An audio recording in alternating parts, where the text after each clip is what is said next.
Tales from the Camp. Welcome to our very first episode of Tales from the Camp, which is a monthly episode where we take the episodes. We take the stories that you guys send into us, your spooky, strange ghost stories or any other type of spooky, strange story, and we talk about them. We read them on the podcast, and then we just discuss them. So, you guys get to share your stories with the listeners as well. So this is our very first episode, and unfortunately, we don't have a lot of people sending in stories yet. I've talked to some people, and they said that they have stories. Yeah. But I think it's just kind of slipping their mind, and they haven't sent them in yet. So this first episode will be a little different. You're gonna wing it a little bit. Yeah, we're gonna wing it because we still want to give you guys more content, but we don't have the content from you guys yet. So don't forget to send in your stories at campstrange.com. Just go to our contact button, and then you could just write it right in there. Yeah, this shit's on you guys. Yeah, what the fuck? But yeah, just send us in your strange stories, or maybe just like your dad, mom, grandpa, if they've shared that with you before. Family stories. Yeah, just send it on in. It's a good time, and we like reading them. So this episode, I will just be reading some really strange, weird, like historical facts. And then we'll just be talking about them. And this is going to be a shorter episode. It's going to be about 30 to 40 minutes, something like that. So yeah, we're just going to have some fun with it. Yeah, just nothing too serious. Little fun, little extra icy cherry on top. Yeah, we take all of the podcast very seriously. There's no tomfoolery, and so now's the time for us to cut back and relax a little bit and have some more fun. Because I know we show up sometimes and it seems like we've got our big boy pants on, and we're only here to bring the cold hard facts. But yeah, so we'll be reading you some weird stories from history, and then we'll just be talking about them. So I guess let's just get into it. It's I got a couple weird ones over here. Yeah, let's hear them. Okay, so first we're gonna go into this man named Peter the Great, and the love for his wife. Was he great? He was a part of the Romanov family in Russia, and some may say he's great. Some may say he's not great. Some might be forced to say he's great. That's what it sounds like. As I take a quote from Parks and Rec, who's the dentist guy? Jeremy Jam. Yeah, Jam. He goes, so he's talking about his friend. He goes, is he a good guy? And he goes, some may call him a war hero. Others call him a war criminal. So I feel like that's a very accurate description of Peter the Great. But he was a part of the Romanov family in Russia from 1613 to 1885. They reigned over, and he was apparently a very fair man, but he was also a very, very jealous lover, and he did not allow any infidelity. Yeah. And after shipping off his then wife to a convent, Peter married his new court mistress, Martha.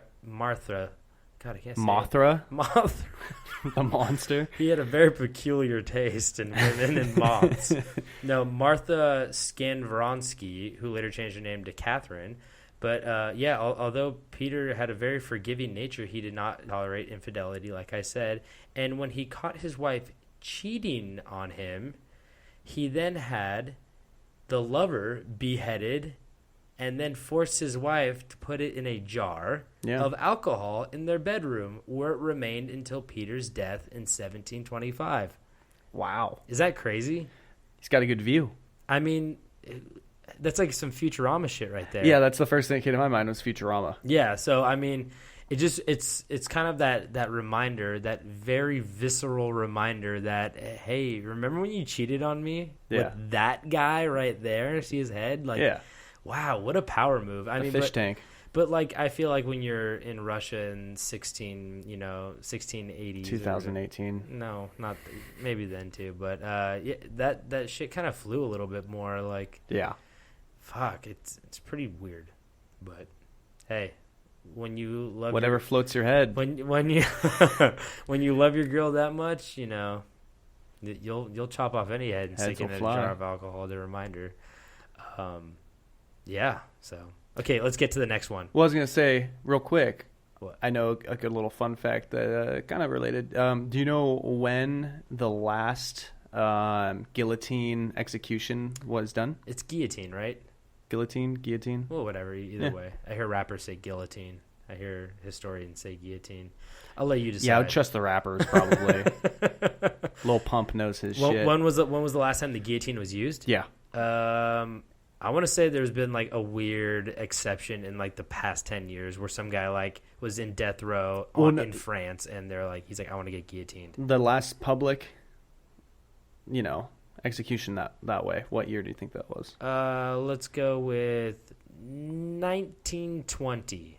1977. Wow. Yeah. Was it in France? It was in France. What do you know who it was? I forget the full story behind it. I just remember it was 1977 because that's way too recent. That was the same year the Trailblazers won the NBA championship, and I just remember that. Was it the ref from? It was the ref. Those games? It was the ref. No. Oh my god! But yeah, that was the last time a public execution from guillotine. Wow. I mean, there's some states in California that still have the gas chamber, and I don't think they do the firing squad anymore. But no, is the gas chamber supposed to be painful? Because I'd probably take that over most things if it's just kind of like you're breathing in air and you fall asleep. It's a little old school, but they also have the electric chair in like I wouldn't Florida want that. And I think like two others. But man, that's rough. Yeah. So okay, let's jump to the next one. So in Europe in the 16th and 17th century, wealthy Europeans would actually routinely ingest medicines that contained human blood, bones, and fat, believing that they could all be a cure-all. Yeah, I mean, it's already in the body. Might as well just get more of it from someone else. I understand, I understand the logic behind that, especially during such primitive times of trying to figure out what would work. And I mean, the first blood transfusion was done when I don't know which king, but he drank the blood of a dog, and he got really, really sick, and he ended up dying from that because they realized, you can't drink the blood, and also you can't do dog blood. There's blood types and whatnot. But I mean, just like that weird era of trying to figure out what works and what doesn't work is so eerie to me. It's a lot of trial and error. Yeah, because I mean, we have a quote here that says the question was not should you eat human flesh, but what sort of flesh should you eat? How should you eat it? Yeah, I guess. When should you eat it? Well, I think the certain parts they thought helped them more than others. So it began with like the Egyptians, and they would eat parts of the mummy because what they would cure the mummies with, it would stop internal bleeding sometimes when they would the alive people would eat it. But then it soon followed with like human skulls, which were taken in and powdered up, and people would like drink the powdered skull to cure headaches, or mixed it with chocolate to treat apoplexy. Oh, I don't know why I said that like that, but another thing that Germans used to do was they would soak bandages in human fat and use it for wrapping wounds in addition to prescribing it as a remedy for gout, which I kind of get. Yeah. Because when you have an open wound, you're like, oh yeah, put it in some fat and wrap it, Have you been to the Museum of Jurassic Technology here in Los Angeles? I have. The one that's a couple blocks from my place? Yeah. I remember there's a section where it has old remedies from, forgotten times, and I remember a few of them, which one of them was if a child has been bitten by a dog, you cut the fur off of the dog and you fill the wound with the dog hair, and it should be healed by the morning. You know what we use that today for, right? The expression? No. The hair of the dog. Okay. You for the hair of the dog that bit you. So it's like treating the wound with your hangover with more booze. Yeah, well, it's treating the wound with the thing that caused the harm, which is why people drink the alcohol. Vodka fucked me up. Let me drink some vodka. That dog bit me. Maybe if I use like some of the dog's hair, it's more of like a mystical thing, I think. Yeah. But, there's another one that was if a kid had like a cold, that you would take a duck's beak. Oh yeah. And you insert the beak into the child's mouth and they breathe in like the duck breath. Duck breath, yeah. That was another weird one. But apparently, like it was really hard for these commoners to get like their hands on bodies or jars of fat to wrap your shit in. Yeah. But not a lot of fat people back then. No, there's probably a lot of fat people, but the poor people couldn't get their hands on it. So what they would do, this is disgusting. But during public executions, they would gather in hordes and were given a cup of blood from the condemned to return for a small amount of money. So they would they'd kill somebody, and then they'd just hey, they probably tilt the guy's feet up and then pour it out of his neck, or I don't know, but or I bet they would have a bucket underneath if they did a beheading, and just fill the bucket and then ladle that shit into to go cups for a little bit of money. Because big gulps. But do you really want a criminal's or a guy that was executed publicly? Some impure blood. Yeah, you don't want his blood. You want a king's blood. Yeah, that's true. But another really weird thing that maybe some young blood. Young blood is I've heard young blood is it's very the best hot kind. These days. It's the best kind of blood. That's what everybody in LA is drinking is the young blood. Takes 10 years off your age. The Watcher's drinking the young blood, or is he? At least he wants some. So he wants it. Okay, but will he get it? We'll find out. We will. Okay, so number 3 is that in World War II, Russians would actually strap explosives onto dogs, and they would have the dogs run underneath tanks and then ignite it. Kaboom. Up. Yeah. And it honestly started off as they wanted these dogs to carry the explosives underneath these tanks, but they're smarter than that. Drop them, and then run back. That's just the more practical way of doing it. Why would you want to have one dog, one and done, Yeah. So, but when the dogs became too scared to hold stuff in their mouth and to perform this successfully, they ended up strapping the bombs to the dogs and having them run out there, and they would just blow them up when they got close enough to the tank or underneath the tank. Yeah. But apparently a lot of the Russian soldiers, it ruined the morale for the soldiers.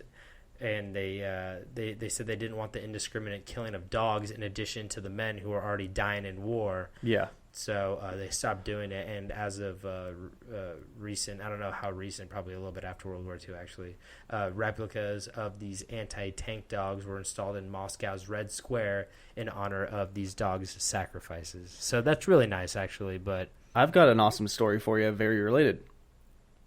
Of what you do to a dog? Of war dogs. Oh, okay. Hit me. So some listeners may or may not know, I think I mentioned it a little bit before, but I have a very beloved pet dog named Kuma. He's a 4-year-old Boston Terrier. He's my best friend in the entire world. Love that dog. So, one day I was Googling and I found this story about Stumpy, the World War I war dog. And there was a I believe it was the Yankee division.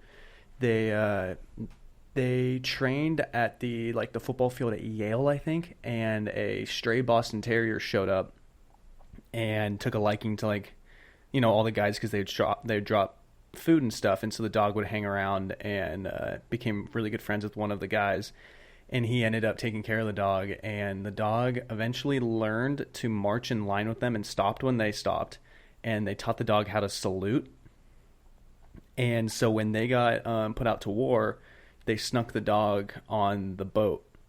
And when they found it, the dog did the salute to the general that found it. And he let it slide. And he was like, all right, well, this is your dog. You have to take care of it. And so Stumpy ended up being this big-time war hero because he would be able to... war mascot. Well, he would be able to sense... bombs incoming. He would freak out. He would hear it, and people knew to get cover. He would smell out poisonous gas before it would come, and he would go wake people up and get masks on and stuff. He was actually shot at one point and missing for a few days.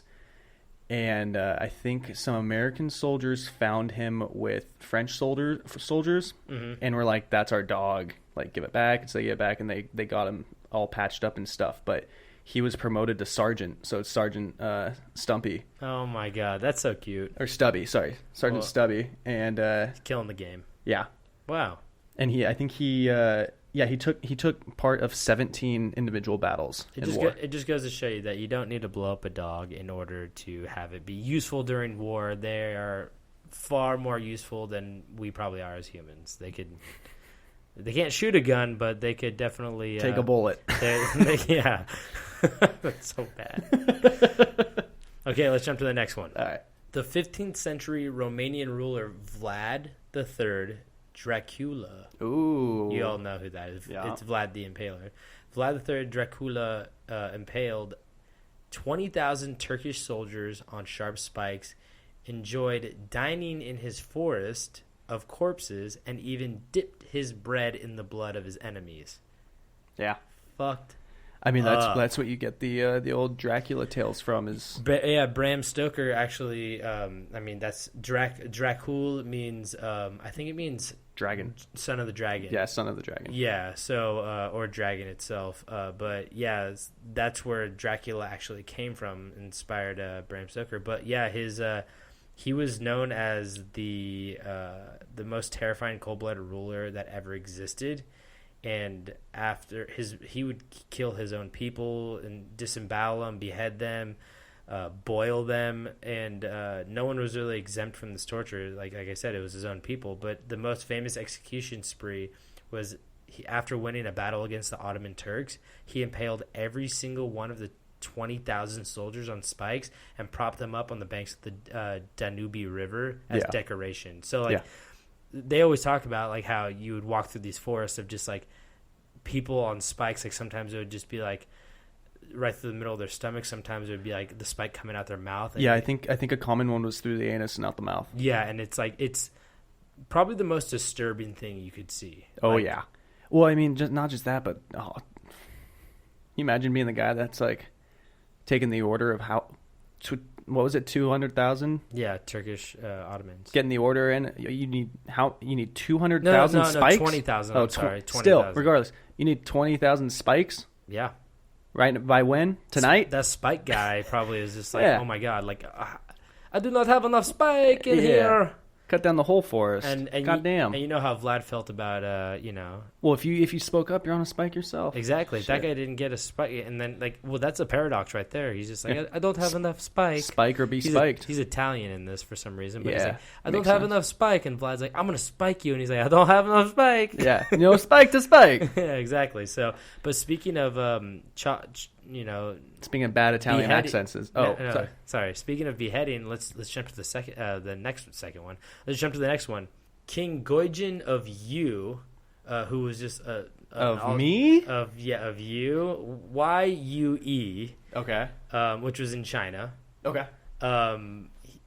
He reigned in the Kingdom of Yu, which is now the Zhenjiang. I probably butchered that, but he reigned from 496 to 465 BC, and he was also another just insane kind of military ruler. A little less crazy than Vladdy Boy over there, but he was known for his extreme and unconventional displays on the battlefield. And the one thing he would do is that on the army front lines, he would take a bunch of convicted criminals, and he would have them be beheaded. Okay. But he wouldn't just have them be beheaded by his army. He would have the convicted criminals behead themselves. Okay. And this, I guess, was to show how loyal these people were to him. What process? I have no idea. I cannot figure that out. I mean, I don't think you would be able to. No.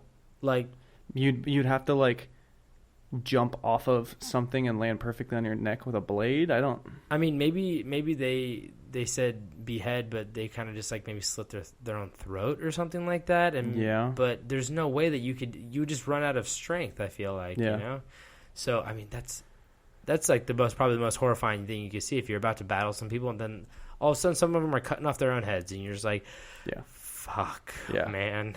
It's a good pregame celebration, especially for the drummer on the front line. Your snare, like it looks like a Blue Man Group thing with the blood on the top of the drum, and he's hitting it, spraying everywhere. Do you think it was a punishment or a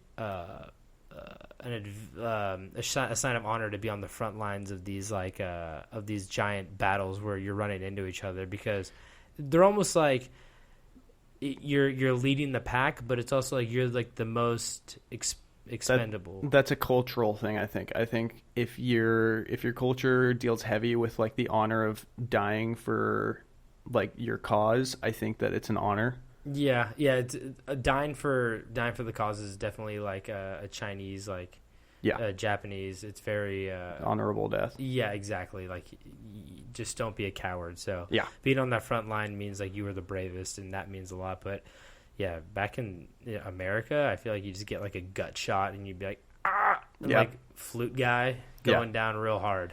Well, I feel like wouldn't they purposely miss the band boys? I don't think they would try to hit them. Yeah. But I mean, it's also a battlefield, and like those guns, man, they're so accurate. Oh yeah, exactly. Jeez. I'm gonna shoot this little ball of metal. Yeah, it really, and then take them like 5 minutes to reload it and like pipe the gunpowder down there, wrap the bullet. Oh my god. So, okay, let's jump to the next one. All right, cool. So this next one is neither spooky or creepy, but it's pretty hilarious actually. But it's odd. It's definitely odd. All right. So King Charles II of England, he was known for his crude humor, and he had the moniker Merry Charles. That was his little nickname. Yeah. But, he was really crude, and he had silly antics. And when Prince William of Orange wed Clarendon's daughter, Mary, in 1677, Charles II acted as a cheerleader for the couple on their wedding night by shouting, "Now, nephew, get to your work," while the consummation was happening. So, shockingly, this kind of voyeurism was mandatory back then, as it was the only way to determine the legitimacy of the offspring and consequently the succession of the throne. So I guess it was pretty normal to watch your nephews and other family members bang. Hell yeah, brother. But I mean, like, I think he handled it probably the best way out of anybody. I mean, you could either just sit there and just be like really stone faced, or you could just. I mean, that was before they had camcorders. There's no good way to handle that. Just to be like, if you make a joke about it, you're probably ruining the mood. If you sit there and stare and don't say anything, you're probably ruining the mood. You got to keep the candles lit and the wine full. Exactly. Yeah, he's probably just got to be really drunk for that one. So, Mary Charles, digging the vibes. You're making the best out of a shitty job, and I applaud you for that one. Yeah, good job, bud. Okay, so next one is about Mary Shelley, who is Mary Shelley, the very infamous author of Frankenstein. Oh. Who did you think it was? I had no idea. You didn't know Mary Shelley wrote Frankenstein? No. But one thing that... Do I know anything? I'm beginning to figure that out, actually. But apparently, Percy Shelley drowned on July 8th of 1822 after his boat, the Don Juan, was caught in an unfortunate storm. But when he was cremated, his heart refused to burn, which physically reasoned was due to the calcification from the bout of tuberculosis. So I guess he had TB back in the day, and he probably survived that. But the drowning, that's a little harder to bounce back from. Yeah. But his heart was removed from the rest of his body when burned accordingly. And basically what happened was Mary decided to keep the heart. Okay. And she wrapped it in silk cloth and apparently carried it with her everywhere she went. Percy's heart was found in her desk a year after she died, wrapped in the pages of one of his poems. And the poem was called Adonis. Wouldn't that shit start to smell? Isn't that Drake's kid? That's Adonis. Oh. But I guess, well, it was in a jar. Oh, I thought you said it was just like wrapped up in a silk napkin. I think she wrapped it in silk and then she put it in a jar. Okay. Because, I mean, you can't just, like you said. Yeah. So, but, I mean, kind of like you can either see it as a really romantic thing. Yeah. Or you can see it as a really creepy thing. You don't see that much these days, like Van Gogh cutting off his ear. You don't see the insane person because they have, like, medicine. You don't see the people carrying around loved ones' body parts. Are you upset about that? Have I shown you what I've been carrying around lately in my pocket? He's like, please don't pull that out, Van. Come on, Vincent, man, don't do it. He's like, nah, you'll like this one. You're going to love what you hear. He's like, I thought you were showing me something. What? I can't, what? What'd you say? Yeah, he was he was a troubled man, but shot himself in the gut. Great artist. In the middle of a wheat field. He did? Yeah, and then he crawled across the field, and then they found him, and then they brought him back, and then he just basically ended up dying a couple hours later. Was he trying to paint something with his belly wound? I mean, who knows? Probably romantic or something, but he probably did the thing where he shot himself because he knew there was something wrong with his brain, like due to the depression and stuff. So maybe that's what he was trying to do. And maybe he was crawling and trying to spell out the word help in case a plane was flying by. Yeah, except he shot himself. Yeah, but maybe he had second thoughts. Who knows? Yeah, who knows? Okay, let's get to the next one. All right. Another fun thing that they used to do in the medieval times, which was, there was so much fun stuff going on then. That why not, put animals on trial, Yeah. So, so one of the bizarre practices back then, which started back in like Athens, was they would put livestock, locusts, rodents, flies, and other animals under any other animal under the sun on prosecution for damaging human property or lives. Yeah. And I feel like locusts were a way bigger thing back then. When was the last time you heard anybody being like saying anything about locusts? Maybe not in America. Maybe there's still locusts that like destroy crops, but maybe they found something that like they spray it with something that the locusts just are repulsed by. But yeah, I don't know. Yeah, you hear it a lot during like end times, like the locusts come. Stuff, exactly. Yeah. So, but I'm just more picturing a guy cross-interrogating a sheep, a fly. Yeah, a fly. He's like, so, Mr. Oh shit! There he goes again, Mr. Jeff Goldblum. That was a fly joke for you. You didn't get that one, did you? Oh, was he in the fly? He was in the fly, but it just seems so funny that they would bring like 20 humans to go put a fly on trial, and then they decide that the fly deserves the death. That's the taxpayers' money right there. Putting that fly down. So they put the fly to death, and then it's just 20 minutes of one guy chasing the fly around the room, trying to hit it with the fly swatter. You got to keep it in a real tight corner. It's like I said, it's a really good time back then, just to be a fly. Just a fly on the wall. Just to be a fly. But now they have shotguns that shoot salt, so that kill flies. So, You sure there's not for slugs? No, they're for flies. I've shot one the other day at my work. We had a guy brought one in. And why salt? It's called Assault. The gun is called Assault, and apparently the salt is strong enough to kill the fly once you shoot it, but it's won't salt. Damage anything. Well, exactly. It's salt, so it doesn't hurt people. I got shot in the leg with it from 5 feet away, and it was like, whoa, but it didn't hurt. It's like maybe a little less than like an airsoft gun, maybe like half. Say an airsoft gun from 5 feet away can hurt. Yeah, maybe then it's like 1/4 less. It didn't hurt at all. It just kind of like scares you a little bit. It's like a Nerf gun. But so now they're just shooting flies out of the sky. So maybe it would have been better just to have been put on trial. At least you had a chance then, fighting chance. Okay, and let's get to the last one really quick. And this one is a little weird, but I loved it, and I thought it was so funny. So this last tidbit has to do with our boy Wolfgang Amadeus Mozart and his apparent sense of humor. Okay. Which doesn't get brought. Everyone, he's a genius, and usually when you're a genius, you don't really have much of a personality. You're more just like a drone who's just like really smart, Yeah. But apparently he was a pretty funny guy, and during his lifetime, apparently they found out that he thought bathroom humor was very funny. And this guy, Ben Skinner, actually studied a lot of his letters and discovered that 39 of his letters that he wrote including scatological passages. So, that's something I've never heard before. But he even composed a few canons, musical pieces, with analingus imagery.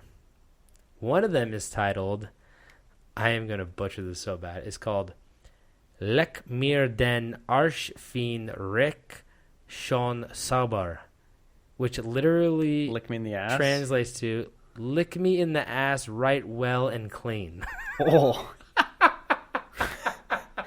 Mozart, you dirty dog. Seriously, I don't... Sitting at that piano all day. He's got, he needs some cleaning. Oh my God. I wonder if people, if he played this out loud or at any, there's no way this got into any sort of prestigious thing, right? Mozart and his homies threw back a few, 40 ounces, and he would play that song. Exactly. This is probably like Lost Files, like they just get drunk. Side B. Play Lick My Ass until it's well and clean. Yeah. And hell, maybe they got a few takers on that. But, I mean...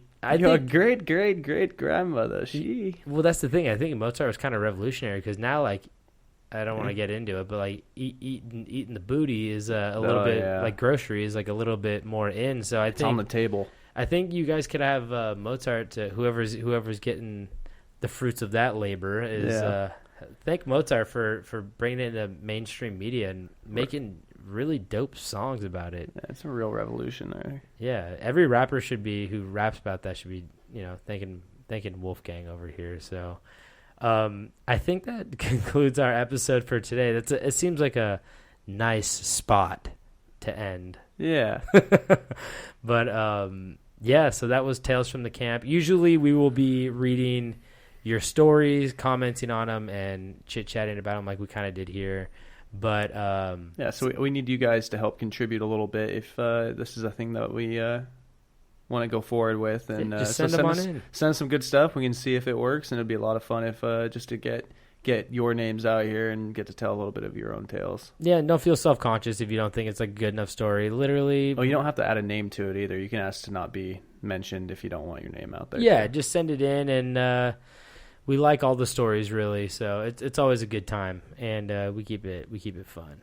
So that was the very first episode of Tales from the Camp, and hopefully next month you will be getting more of these, and we will have more stories for you. So you've got a month to send us your shit. Yep, send it in, and don't forget to stay strange.